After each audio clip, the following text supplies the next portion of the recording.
यानंतर आपल्या नाट्यस्पंदन प्रतिष्ठानासाठी एक अभिमानाचा क्षण आहे। आपल्या नाट्यस्पंदनच्या पहिल्या पुस्तक प्रकाशनाचा समारंभ आज आपण इथे साजरा करणार आहोत। त्यासाठी मी सूत्रसंचालनाची सूत्र डॉक्टर मुकुंद भिसे यांच्याकडे देतोय। धन्यवाद अमित, धन्यवाद सर। एक मिनिटामध्ये स्टेज अरेंज करायचं आहे लगेच। तुम्ही हास्यस्पंदनची सुरुवात केली, त्याला जागा पण दिली तिथं, पण या सर्वांपेक्षा मोठी गोष्ट नाट्यस्पंदन आज पहिल्यांदा करत आहे, त्यासाठी जागा द्यायची विसरली आराधवाड सर तुमच्याकडून। नाट्यस्पंदन आज पहिल्यांदा प्रकाशन संस्था म्हणून सुद्धा समोर येत आहे आणि नाट्यस्पंदन प्रकाशनाचं पहिलं पुस्तक आपण आज प्रकाशित करत आहोत आणि ते पुस्तक सुद्धा योगायोगानं नाटकाचं पुस्तक आहे, एकांकिकेचं पुस्तक आहे आणि या पुस्तकाचा प्रकाशन सोहळा आपण मान्यवरांच्या हस्ते आज इथं करत आहोत। ही आपल्या सर्वांसाठी एक अतिशय अभिमानाची गोष्ट आहे। त्यासाठी आपल्याला प्रमुख पाहुणे लाभलेले आहेत। आदरणीय डॉक्टर भूषणजी जोरगुलवार अहमदपूरचे सर आहेत। 35 वर्ष त्यांनी महात्मा गांधी महाविद्यालयामध्ये राज्यशास्त्र विभागाचे प्रमुख म्हणून काम पाहिलेले। प्राध्यापक म्हणून ते मोठेच आहेत। त्यांची राज्यशास्त्रावरची एकूण 13 पुस्तकं प्रकाशित झालेली आहेत। त्यांच्या मार्गदर्शनाखाली 10 PhD विद्यार्थी पण निघालेले आहेत। त्यांचं लेखनही विपुल आहे। त्यांचा जिव्हाळ्याचा विषय आहे डॉक्टर बाबासाहेब आंबेडकर। त्यांच्या विषयावर त्यांनी 2 पुस्तकांचं लेखन केलेलं आहे। त्यांचे स्मृतिसाध हे आत्मचरित्र सुद्धा प्रसिद्ध आहे। तसेच लातूर शहर आणि परिसरामध्ये, जिल्ह्यामध्ये, नांदेड जिल्ह्यामध्ये आणि परिसरामध्ये ते उत्तम वक्ते म्हणून प्रसिद्ध आहेत। अनेक राष्ट्रपुरुष, तत्त्वज्ञ आणि इतरही विविध विषयावर त्यांनी भाषणे दिलेली आहेत। ते महाराष्ट्र राज्य ग्रंथ निर्मिती मंडळाचे सदस्यही होते। असं विविध क्षेत्रात कार्यरत असणारे आदरणीय डॉक्टर भूषणजी जोरगुलवार हे आजच्या प्रकाशन सोहळ्याचे प्रमुख पाहुणे आणि अध्यक्षही आहेत। मी त्यांना विनंती करतो की त्यांनी व्यासपीठावरती यायचे। डॉक्टर भूषणजी जोरगुलवार सोबतच मी व्यासपीठावरती आमंत्रित करत आहे नाट्यस्पंदनचे मार्गदर्शक आदरणीय डॉक्टर चंद्रकांतजी शिरोळे सर,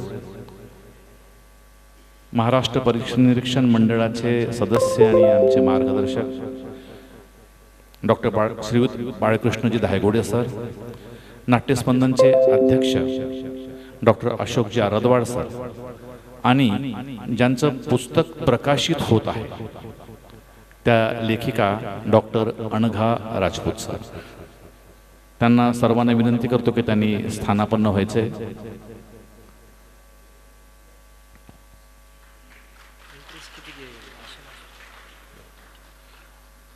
एक खुर्ची अजून न्यायची वर, मनोज अजून एक खुर्ची घेऊन जा वर बाजूची, ही खुर्ची परत घेऊन जा सोबत। बसतात ठीक।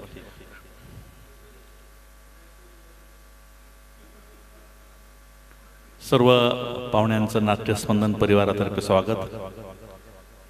आजचे प्रमुख पाहुणे आणि अध्यक्ष डॉक्टर भूषणजी जोरगुलवार सरांचं स्वागत करण्याची विनंती करतो मी नाट्यस्पंदनचे अध्यक्ष माननीय डॉक्टर अशोकजी आराधवाड सर यांना।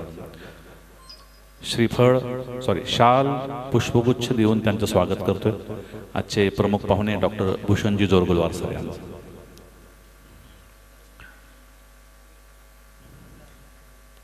सर्व प्रेक्षकांना विनंती की ह्या स्वागतासोबत आपलंही सहकार्य पाहिजे, जोरदार टाळ्या। धन्यवाद। या नाटकाच्या लेखनामध्ये आणि त्याच्या संमतीमध्ये म्हणजे परिनिरीक्षण मंडळामध्ये त्याचं प्रमाणपत्र मिळवताना बऱ्याचशा गोष्टी झाल्या।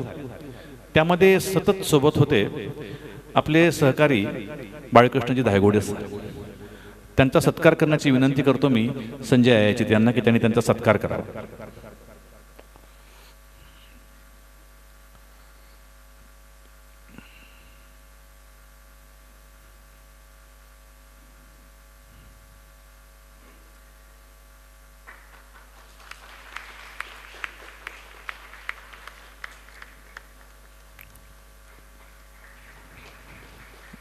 धन्यवाद सर. आणि आपले सर्वांचे ज्येष्ठ मार्गदर्शक, ज्यांच्या मार्गदर्शनातून नाट्यस्पंदनची वाटचाल चालू आहे, असे डॉक्टर चंद्रकांतजी शिरोळे सर यांचं स्वागत करण्याची विनंती करतो मी. डॉक्टर संतोष कुलकर्णी सर या. Doctor Santosh Kulkarni sir. आजचं जे एकांकिकेचं पुस्तक प्रकाशित होत आहे अनघा राजपूत मॅडम यांचं, त्याला अतिशय सुंदरशी अशी प्रस्तावना डॉक्टर संतोष कुलकर्णी सर यांनी लिहिलेली आहे. आणि लेखन प्रक्रियेमध्येही त्यांचं मार्गदर्शन सतत त्यांना लाभलेलं आहे. त्यांच्या हस्ते आपण सत्कार करत आहोत डॉक्टर चंद्रकांतजी शिरोळे सर यांचा.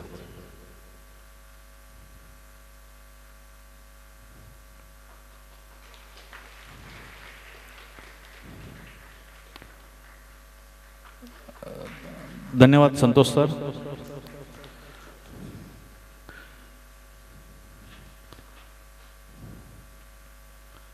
सर तुम्ही तिथंच थांबावं ही विनंती सर.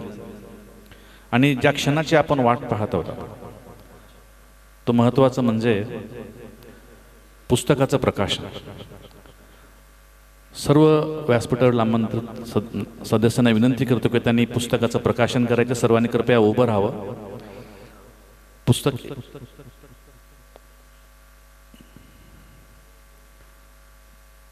रॅपर उघडून एकदाच सर्वांनी ह्या पुस्तकाचं प्रकाशन करायचं आहे.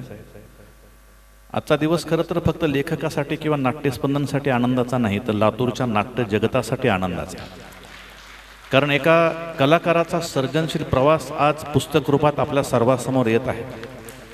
हे पुस्तक केवळ संवाद, प्रसंग आणि पात्रांचा संग्रह नाही, तर लेखकाच्या मनातील असंख्य भावनांचा, विचारांचा आणि अनुभवांचा सुद्धा प्रवास आहे.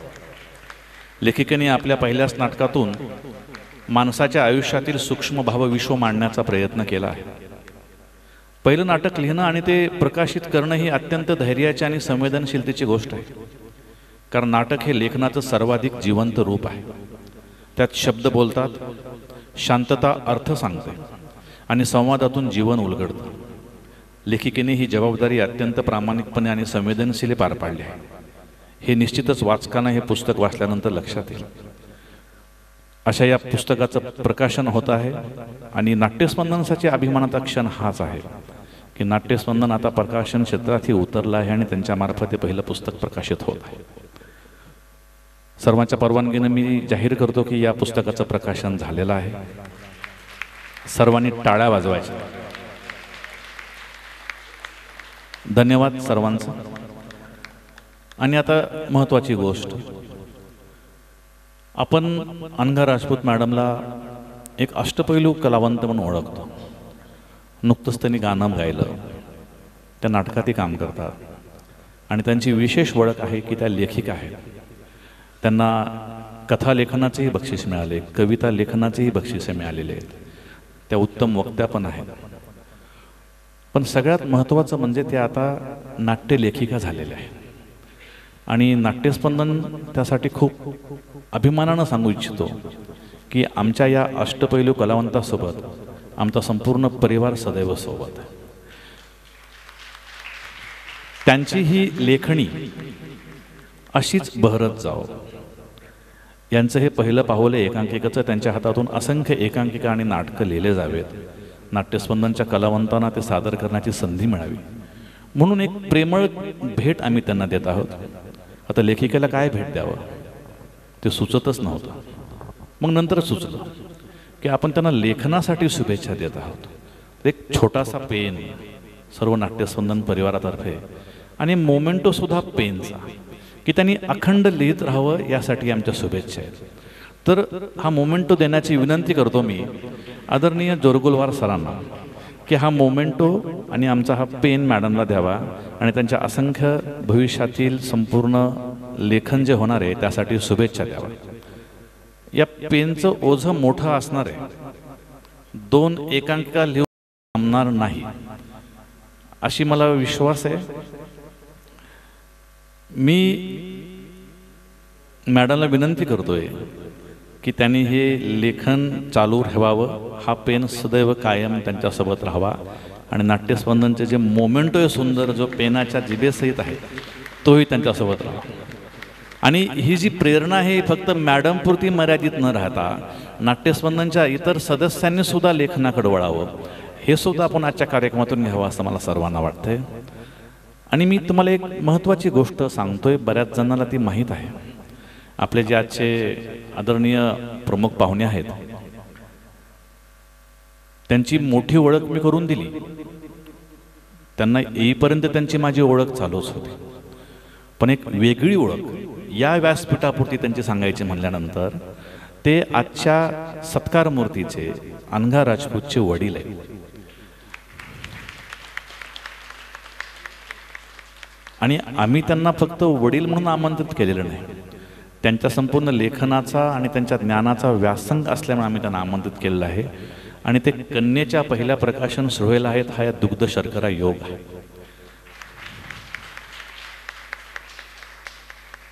संपूर्ण कार्यक्रम खूप मोठा आहे. हे प्रकाशन सोहळा फक्त एक टोकन स्वरूपात इथं होत आहे. याचे एक विस्तृत कार्यक्रम आम्ही निश्चितच करू, म्हणून थोडासा शॉर्ट पद्धतीने कार्यक्रमाकडे शेवटाकडे जात आहोत. आपण फक्त प्रमुख पाहुण्याच्या मार्गदर्शनानंतर हे प्रकाशन सोहळा थांबवत आहोत. म्हणून मी विनंती करतोय आजचे प्रमुख पाहुणे जोरगुलवार सर यांना की त्यांनी या प्रकाशन सोहळ्यानिमित्त आम्हाला मार्गदर्शन करावं आणि आपलं मनोगत व्यक्त करावं. सर बसून केलं तरी चालेल सर, तुम्ही मनोगत. ठीक आहे सर, चालेल. हो.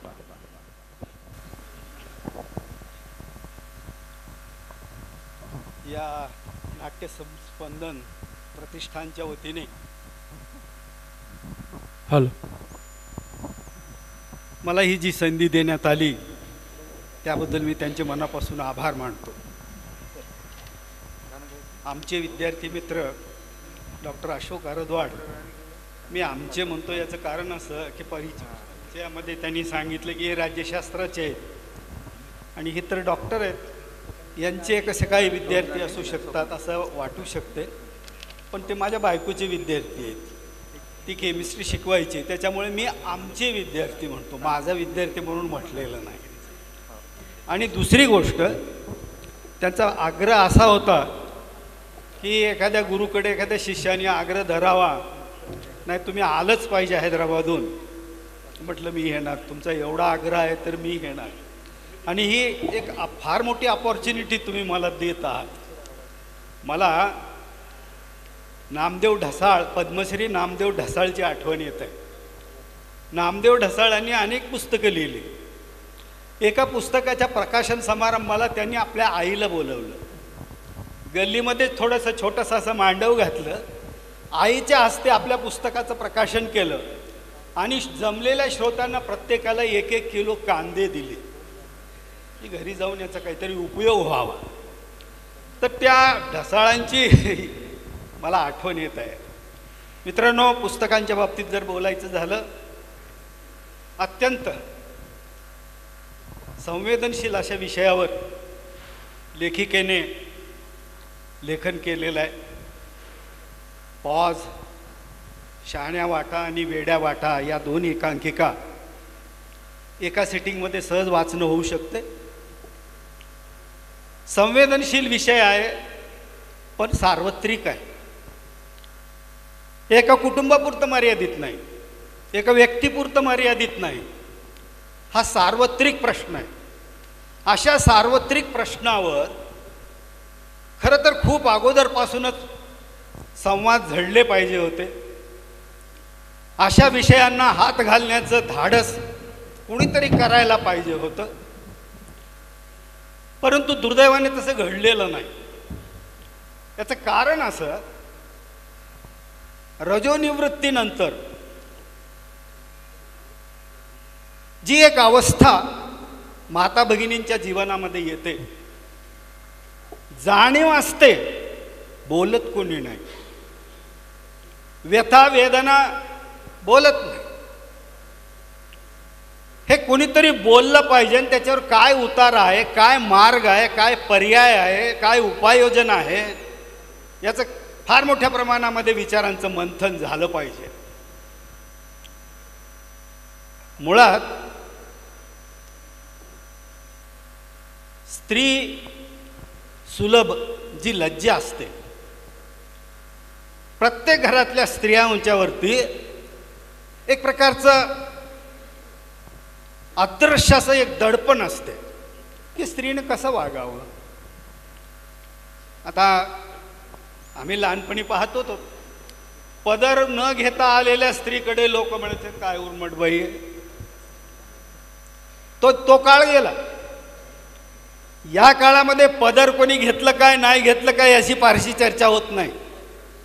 पण तुम्हाला माहितीसाठी म्हणून सांगतो, 15 वर्षापूर्वी बीड जिल्ह्यामध्ये एक घटना घडली. ती घटना अशी होती की नवऱ्याने चक्क पदर देऊन बाईच्या डोक्यावर खिळा मारला. तुझं पदर पडतेच कसं म्हणले इतक्या वेळेस, आता मी खिळाच मारतो. ह्या अशा प्रकारच्या संस्कारामुळे स्त्री अबोल होते, मौन धारण करते, जवळच्या माणसापुढे ती व्यक्त होत नाही. अनेक प्रकारचे प्रसंग असे समाजामध्ये येतात की त्यामुळे स्त्रियांना किती वेदना होतात, किती व्यथा त्यांच्या आहेत. खरं तर स्त्री व्यथांच्या संदर्भात बोलायचं झालं तर मला ताराबाई शिंदेंची आठवण येते. ताराबाई शिंदे या विदर्भातल्या, वडील जमीनदार, वडिलांनी घरीच शिकवलं. हे 1850 साली या मुलीचा जन्म झाला आणि 1881 मध्ये या मुलीने एक बातमी वाचली. ती बातमी अशी की सुरतमधल्या विजयालक्ष्मी नावाच्या एका बालविधवेने पाऊल वाकडं पडलं, ती गरोदर राहिली. त्यानंतर लोकलज्जेसाठी जन्म दिलेल्या मुलाला तिने मारून टाकलं आणि मारून टाकल्यानंतर त्याच्यावर खटला भरण्यात आला. खालच्या कोर्टाने फाशीची शिक्षा सुनावली. मग ते अपिलात गेले, त्याचं रूपांतर जन्मठेपेत झाले. पुन्हा अपिलात गेले, 5 वर्ष सक्त मजुरीची शिक्षा दिली. दुर्दैवाचं पुण्यामधल्या सनातन्यांनी जाहीर निषेध करून सरकारकडे, न्यायालयाकडे मागणी केली की अशा कुलट्या स्त्रियांना माफ करायचं नाही, त्यांना देहांत शासनाची शिक्षा झाली पाहिजे. ही बातमी वाचून ताराबाई शिंदे अगदी हादरून गेली. ते म्हणले या मुलीचा एकटीचाच दोष आहे का? जो कोणी पुरुष आहे त्याचा शोध का घेत नाही समाज? त्याच्या पदरात त्याची चूक का टाकत नाही? फक्त स्त्रीला जबाबदार धरायचा. आणि म्हणून 1982 मध्ये एक 50 पानाचा निबंध या बाईने लिहिला. आणि तुम्हाला सांगतो, सनातन यांनी 1975 पर्यंत ते पुस्तक पुढेच येऊ दिलं नाही. अगदी अलीकडे ते इंग्रजीमध्ये ट्रान्सलेट झाल्यानंतर इंग्लंडमधल्या एका विद्यापीठाने अभ्यासक्रमाला ते निबंध ठेवलेला आहे. कोण ताराबाई, कोण शिंदे, तुम्हाला आम्हाला त्याचं काहीच माहिती नाही. पण जेव्हा इंग्लंडमधल्या विद्यापीठामध्ये अभ्यासक्रमाला ते ठेवलं गेलं तेव्हा लोक विचार करायला लागले, कोण ताराबाई शिंदे? ह ना आपटेंची पण लक्षात घेतो, पण लक्षात कोण घेतो? ही कादंबरी बालविवाहावर आधारित आहे आणि बालविवाहामध्ये बहुतेक बालविधवा होतात. हे काही सत्य घटनावर आधारित हरिनारायण आपटेंनी कादंबरी लिहिली 1890 साली. 1890 साली लिहिलेली कादंबरी वाचत असताना आजही आपल्याला असं जाणवते असे कृत्य आजही समाजामध्ये आहेत. कारण तो काळ असा होता. आपली 1911ची जी काही जनगणना आहे त्या जनगणनेमध्ये एक नोंद आहे मित्रांनो, 0 ते 4 वयोपर्यंतच्या 23,000 मुली विधवा आहेत. 23,000 मुली बालविधवा आहेत. किती भयानक गोष्ट आहे. आणि बालविधवा तिला काही कळत सुद्धा नाही. 0 ते 4 वर्ष वय म्हणजे तिचं वय काय? आणि हा समज या परंपरेमध्ये असा गुरफटला होता की कोणावर तरी नकळत अन्याय होतो हे कोणी सांगायला तयार नाही, बोलायला तयार नाही. स्त्री पुरुष भेद काय आहेत, समान काय येत नाही. म्हणून ताराबाई शिंदेंचं ते पुस्तक आधुनिक काळातल्या स्त्रीवादी लेखनामधलं एक पहिलं लेखन आहे ते. त्यांनी हे चव्हाट्यावर आणलं. मित्रांनो, माझं असं झालेलं आहे की ऐन मैफिल रंगात यावी आणि एखाद्याने उठून म्हणायचं मला मनाचे श्लोक म्हणायचे आहेत, मला म्हणू द्या, तशी अवस्था माझी झालेली आहे. मित्रांनो, समस्या भरपूर आहेत. या समस्यांना सामोरे जाण्याचं धाडस आलं पाहिजे समाजामध्ये. शिक्षणाच्या बाबतीत त्यांनी लिहिलेलं आहे ते तर घराघरातली गोष्ट आहे आणि अलीकडे तर जास्तच आहे. गत 50 वर्षापासून असं काही जागृती झाली शिक्षणाच्या बाबतीत. तुमचं लातूर पुढे आणि आमचं अहमदपूर तुमच्या माग नाही. बस माय बापांना असं वाटतंय माझा पोर ॲडमिट झाला महात्मा गांधीमध्ये किंवा लातूरमध्ये एखाद्या कॉलेजमध्ये, झालाच डॉक्टर. दर रविवारी माय बाप पिशव्या अशा त्या अडकवून बसमधून इकडून तिकडून पोरांना भेटायला यायच्या. ते सगळं बघितल्यानंतर असं वाटायचं मास्तरांना भेटायचे, शिक्षकांना आमचं पोरगं कुठं कमी पडतो का, त्याला काय केलं पाहिजे तुम्ही सांगा. अहो, आमच्या शिक्षकांना तर एवढं काम राहायचं, सकाळी 7 वाजल्यापासून रात्री 8:30 पर्यंत, विशेषतः सायन्सचे टीचर हे शिकवण्यात मग. अहो, कित्येक प्राध्यापकांच्या सोयरीकी मोडल्या. हे काय म्हणले, हे रोज सकाळी उठून जाते रात्री येते म्हणले, या ठिकाणी आम्ही आमच्या पोरीला देणार नाही. जागृती आली शिक्षणाच्या बाबतीत. एक काळ असा होता तुझं अभ्यास नंतर अगोदर या शेतातलं काम कर. आज असं नाही. पालकही जागृत झालेला आहे, पाल्यही जागृत झालेला आहे.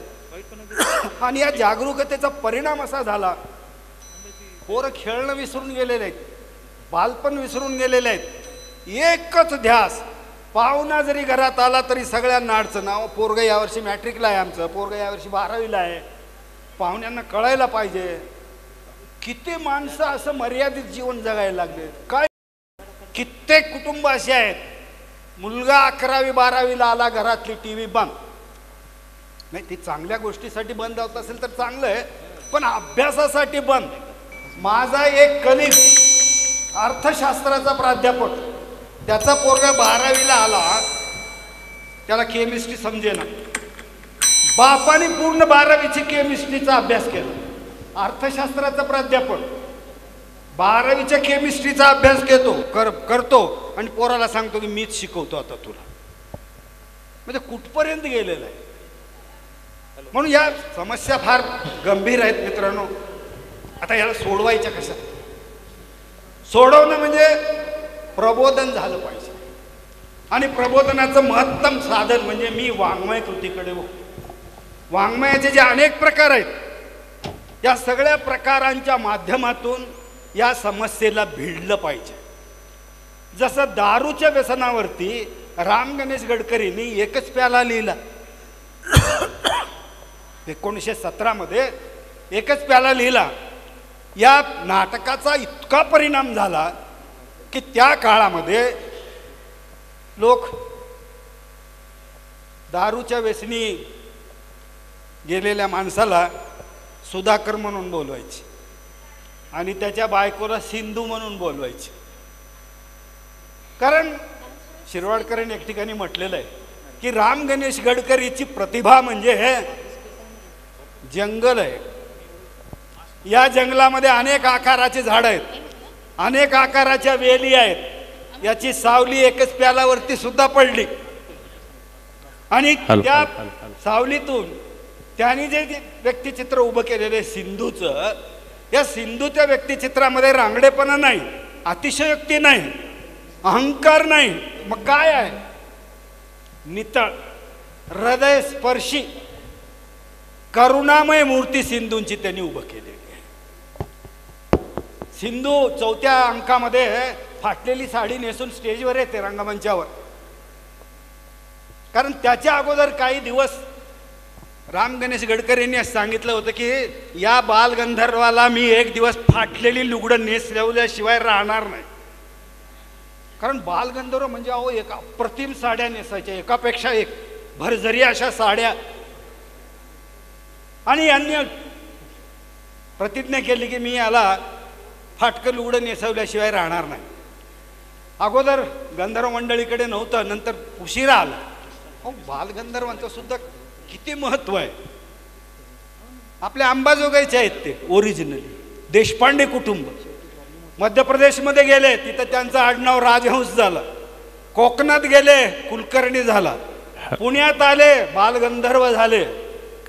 सर एक मिनिट सर, एक माफी असेल, आपण थोडं लवकर कार्यक्रमाकडे पोहोचायचं. Okay okay. 1-2 मिनिटात समारोप करावा मित्रांनो, विनंती सर. मी याचं भान ठेवायला पाहिजे, कारण आता 5 दिवसाचे टेस्ट मॅचेस नाहीत, एक वन डे तेही आता मागे पडले. 2020चा जमाना आलेला आहे आणि या 2020च्या जमान्यामध्ये जास्त बोलणं उचित नाही. मी अगोदरच हे मांडलेलं आहे की मी मनाचे श्लोक मग म्हणणाऱ्यासारखं इथे येऊन उभा आहे. मी या लेखिकेला खूप शुभेच्छा देतो. इथून पुढे चांगलं तिने लेखन करावं. अगदी 6वी-7वीमध्ये असल्यापासून तिच्याकडे हे गुण आहेत. 6वीत असताना 7वीत असताना सलग 2 वर्ष पिंगेज क्लासेसचे महाराष्ट्रात एक निबंध स्पर्धा राहायची. त्या स्पर्धेमध्ये ती त्यावेळी पहिली आली 2 वर्ष सलग. आणि आम्ही तेव्हापासून तिचा आग्रह करत होतो की तू लिहित जा, लिहित जा. मी आपल्या नाट्यस्पंदनचं खूप आभारी आहे, ऋणी आहे की तुमच्या या नाट्यस्पंदनच्या सहवासात आल्यापासून ती थोडंसं लक्ष देऊन लिहायला लागलेलं आहे. अर्थात तिचे स्फूर्तिदाते माझ्यापेक्षाही जास्त अशोक कारदवाड आहेत. त्या दोघांच्या तारा व्यवस्थितरित्या जुळलेल्या आहेत आणि त्यांचा शब्द ती खाली पडू देत नाहीत आणि तिचाही हट्ट ते नेहमी पुरवत असतात. आणि त्यांच्याच आग्रहातून या नाट्य पुस्तकाची निर्मिती झालेली आहे. मित्रांनो, तुमच्या या नाट्यस्पंदन प्रतिष्ठानला मी खूप खूप शुभेच्छा देतो. यावर्षीच सुरुवात झालेलं आहे, प्रकाशनाचं पहिलं मूल आहे. हे नदीचं उगमस्थान ठरावं असं मी मानतो की इथून पुढे मधला प्रवाह मोठ्या प्रमाणामध्ये, विस्तृत अशा प्रमाणामध्ये ते व्हावं, अशा शुभेच्छा व्यक्त करून मी थांबतो. धन्यवाद सर, धन्यवाद व्यासपीठाल सर्व मान्यवरांचं. मी सर्वांना विनंती करतोय की आपण खाली येऊन स्थानापन्न व्हायचं आहे. आदरणीय सर, तुम्हाला आम्हाला ऐकत राहावं असं वाटत होतं सर. तुम्ही जे मार्गदर्शन करत होता तुमच्या अनुभवातून आलेलं ते आम्हा सगळ्यांसाठी निश्चितच मोलाचं होतं. ते लांबते म्हणून आम्ही तुम्हाला थांबवलेलं नाही सर. कार्यक्रम खूप भरगच्च मोठा असल्यामुळे आम्हाला थांबावं लागला, त्याबद्दल क्षमस्व. सर्वांचे परत एकदा आभार. व्यासपीठ अरेंज करून घ्यायचे व्हॉलंटियर्सनी, लगेचच खुर्च्या खाली घ्यायच्यात. सभागृहातल्या प्रत्येकाने राजपूत मॅडमचं अभिनंदन करायचंय. Madam, we are really proud of you आणि होप मॅडमनी अजून पुस्तकं लिहावीत आणि मॅडमकडून प्रेरणा घेऊन आपल्यापैकी अजून लेखक, कवी निर्माण व्हावेत.